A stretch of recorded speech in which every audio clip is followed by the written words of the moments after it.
Melanjutkan tongkat estafet kepemimpinan Presiden Prabowo Subianto dihadapkan pada realita akutnya praktik korupsi di Republik ini. Di berbagai kesempatan, Presiden tak bosan menyerukan tekadnya untuk melakukan bersih-bersih terhadap laku culas di banyak lini. Lantas, sudahkah terbukti? Selengkapnya dalam janji Prabowo basmi korupsi.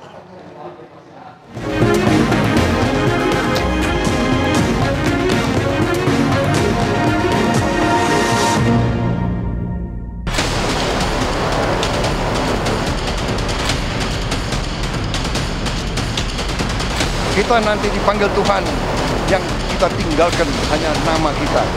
Apa nama baik atau nama tidak baik.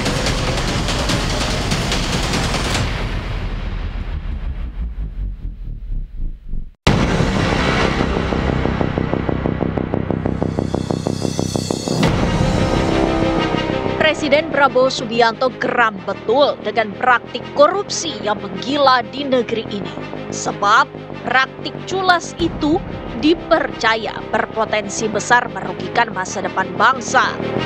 Itu mengapa di berbagai kesempatan Presiden tak jemu menegaskan pihaknya akan menindak tegas tikus-tikus Republik yang tak punya hati menggerogoti uang rakyat.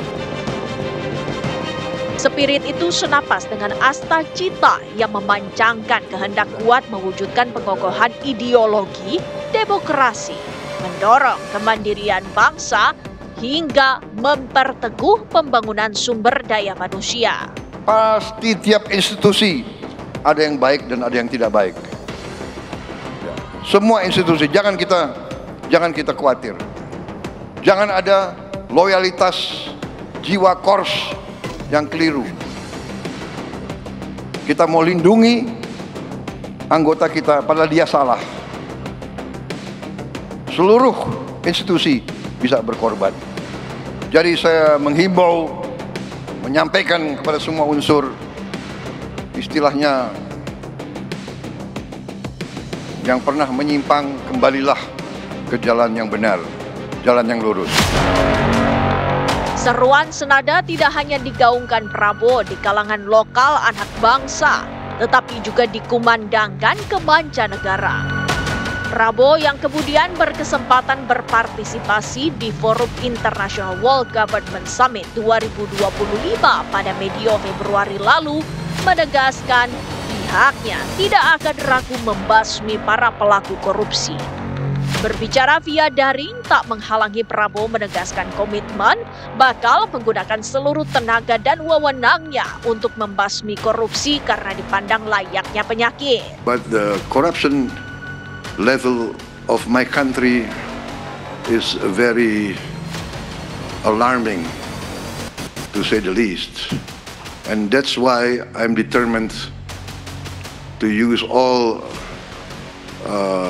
the energy, all the authority invested in me by my constitution to try to overcome this disease, which I think is the root of all the decline in the sectors that you mentioned, our education sector, research and development, is because of the basic illness of corruption.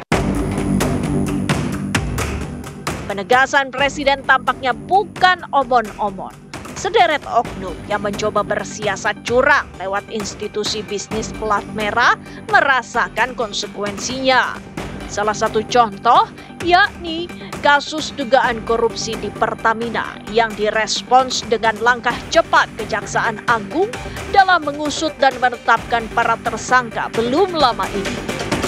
Praktik nakal di Pertamina itu menyangkut tata kelola minyak mentah dan produk kilang yang dianggap merugikan negara hingga 193,7 triliun rupiah. Upaya itu diakui menyuguhkan potret komitmen pemerintahan Presiden Prabowo dalam menegakkan hukum tanpa kompromi. Adanya kerugian negara ekspor minyak mentah dalam negeri Jadi ekspor minyak mentah dari dalam negeri yang tadi malam saya sampaikan bagian dari K3 ya, K3S.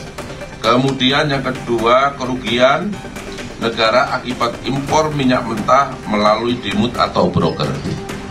Jadi pada saat yang sama bagian K3S itu dijual ke luar negeri dengan alasan harganya tidak masuk HPS ya, melebihi HPS, kualitasnya tidak sama, tapi pada saat yang sama, waktu yang sama, justru Pertamina mengimpor minyak mentah dari luar negeri. Apa?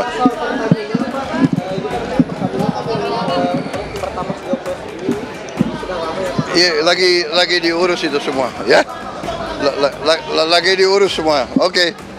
Kita bersihkan, kita tegakkan, kita akan pokoknya membela kepentingan rakyat. Penguapnya nominal dalam jumlah fantastis, yakni lebih dari 193 triliun rupiah, menunjukkan adanya persoalan serius menyoal pengelolaan sektor minyak dan gas di Indonesia. Sedangkan sektor migas diketahui sebagai sumber utama pendapatan negara dan energi vital bagi perekonomian nasional. Maka penegakan hukum yang tegas dan tak pandang bulu memiliki arti penting guna memulihkan kepercayaan halayak terhadap pengelolaan kekayaan alam Nusantara. Pertamina menghormati Kejaksaan Agung dan aparat penegak hukum yang menjalankan tugas serta kewenangannya dalam proses hukum yang tengah berjalan di subholding Pertamina. Pertamina juga siap bekerja sama dengan aparat berwenang dan berharap proses hukum dapat berjalan lancar dengan tetap mengedepankan asas hukum praduga tak bersalah. Di tengah proses tersebut, Pertamina memastikan bahwa layanan distribusi energi kepada masyarakat di seluruh Indonesia tetap berjalan lancar dan Pertamina juga menjamin pelayanan distribusi energi kepada masyarakat tetap menjadi prioritas utama dan berjalan normal seperti biasa.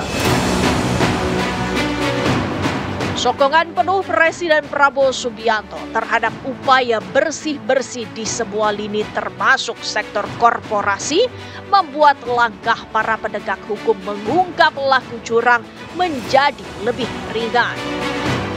Pengungkapan kasus dugaan korupsi di Pertamina oleh Kejaksaan Agung menyoal tata kelola minyak mentah seakan membuka mata bagaimana para tersangka tega mencederai rasa bangga akan produk anak bangsa.